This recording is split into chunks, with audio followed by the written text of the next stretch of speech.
আসসালামু আলাইকুম। টেস্টে বাংলাদেশ গত বেশ কয়েক বছর ধরেই ধারাবাহিক পারফরমেন্স করে যাচ্ছে। এর মধ্যে পাকিস্তানের বিপক্ষে টানা ৪ টেস্টে জয়ের কীর্তি গড়েছে নাজমুল হোসেন শান্তর দল। এর মধ্যে দুটি পাকিস্তানের মাটিতে আর দুটি নিজেদের ঘরের মাঠে।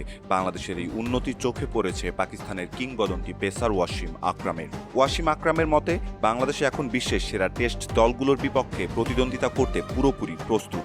পাকিস্তানের বিপক্ষে সিরিজ জয়ের মাঝে শ্রীলঙ্কার মাটিতে ১-১ ব্যবধানে সিরিজ ড্র করেছিল টাইগাররা। এমনকি নিউজিল্যান্ডের মাটিতে তাদেরকে হারিয়ে টেস্ট জয়ের স্মৃতিও খুব বেশি পুরনো হয়নি।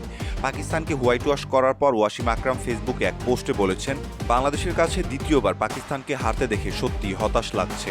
তবে জয়ী দলকে পুরো কৃতিত্বটাই দিতে হবে, কারণ তারা পরিপূর্ণ ক্রিকেটটা খেলেছে। বাংলাদেশ সাধারণত ধীরগতির ও স্পিন সহায়ক উইকেট বানাতো, কিন্তু এখন তারা দারুণ টেস্টের উইকেট বানাচ্ছে, যা তাদের উদীয়মান পেসারদের সাহায্য করছে। আর এই পেসাররাই পাকিস্তানকে ছাপিয়ে গেছে। বাংলাদেশ একসময় ঘরের মাঠে স্পিন বান্ধব উইকেট বানিয়ে প্রতিপক্ষকে বধের পরিকল্পনা করত। তবে এখন বাংলাদেশ প্রতিযোগিতামূলক ক্রিকেটে প্রতিপক্ষকে চোখে চোখ রেখে চ্যালেঞ্জ জানাচ্ছে। পাকিস্তান সিরিজে বিশেষ করে সবার নজর কেড়েছেন নাহিদ রানা। এই পেসার মিরপুর টেস্টের শেষ দিনে পাকিস্তানকে একাই ধসিয়ে দেন। গতি ও বাউন্সে প্রতিপক্ষের ব্যাটসম্যানদের নাভিশ্বাস তুলেছেন নিয়মিতই। নাহিদ ৪০ রানে ৫ উইকেট শিকার করেছিলেন সেই ম্যাচে। সিলেটেও দারুণ ছিলেন নাহিদ, ২ ইনিংস মিলিয়ে শিকার করেছেন ৫ উইকেট। নাহিদের প্রশংসা করা ওয়াসিম আকরাম বলেন, এই সংস্করণে বিশ্বের সেরা দলগুলোর বিপক্ষে এখন প্রতিদ্বন্দ্বিতা করতে পুরোপুরি প্রস্তুত বাংলাদেশ। তাদের নাহিদ রানা কি অসাধারণ এক প্রতিভা, তার বোলিং দেখা সত্যিই দারুণ ব্যাপার। অভিনন্দন বাংলাদেশ। এছাড়া পাকিস্তানের তীব্র সমালোচনা করেছেন রমিজ রাজা। পাকিস্তান টেস্ট ক্রিকেটের ত্রুটিগুলো তো আগে থেকেই ছিল, তিনি বলেন এখন সেগুলো আরও স্পষ্টভাবে সামনে চলে আসছে।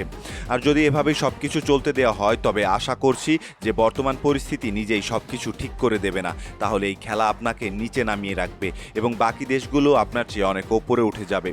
বাংলাদেশের উন্নতিকে উদাহরণ হিসেবে টেনে এনে সাবেক এই ক্রিকেটার বলেন, বাংলাদেশ এখন একটি স্পষ্ট উদাহরণ তারা কোথায় ছিল এবং কোথায় এসেছে।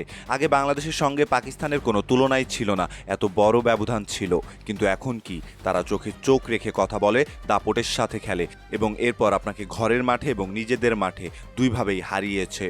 এছাড়াও পাকিস্তানের ক্রিকেটারদের দ্রুত পরিবর্তনের পথে হাঁটার আহ্বান জানিয়েছেন রমিজ রাজা। তিনি বলেন, যারা ভাবছে প্রতিপক্ষ আমাদের হয়ে ভুল করে দেবে, তারা আমার ম্যাচ জিতিয়ে দিবে, এমনটা আর হচ্ছে না। অন্য দলগুলো এখন এগিয়ে গেছে এবং আপনাকে এই বর্তমান অবস্থা থেকে বেরিয়ে আসতে হবে। সম্মানিত দর্শক, এই ছিল আমাদের হাতে থাকা সর্বশেষ ক্রিকেট আপডেট।